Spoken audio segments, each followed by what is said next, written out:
Imagine if the God Force wanted to change the world, do you think it would be a problem? Do you think it'd be a problem to infuse the minds of man with a peaceful energy so everybody became peaceful, or to infuse in the minds of man a greater sense of sharing so that all the people of the planet would have enough abundance? I'm sure that the God Force could do that if it wished, and yet it cannot infringe upon us any more than we should not infringe upon the people around us. It has to allow everybody to come up gradually and to understand those perceptions gradually.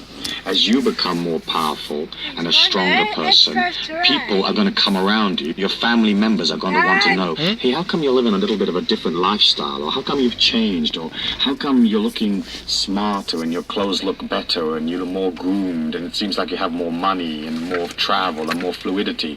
And they're going to come to you. When they come to you, you can act as a teacher. You can inspire. You can show them the positivity and the strength. When was the last time you life. decided to However, fuel your what happens car, to some Dad? people is they gain a modicum of power and then they want to go out and change the world.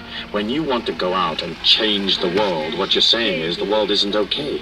And you have to accept it as beautiful. You have to accept that it is divinely perfect. Even though to our finite minds, as we are in this energy pattern, battling through the inconsistencies, sometimes it seems to us like it's not okay. Hey, wait a minute, I feel pain, I feel discomfort, I feel frustration. Where's the employment? Where's the money? Where's the world peace?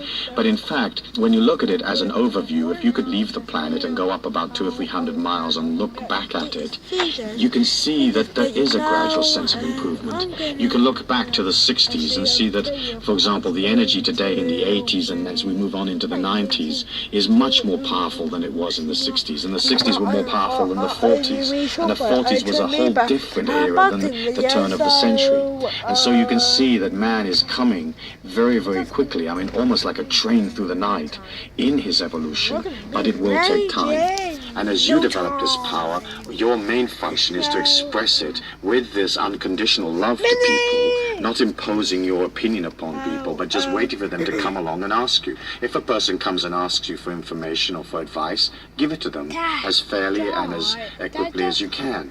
But don't go out and seek people to fix.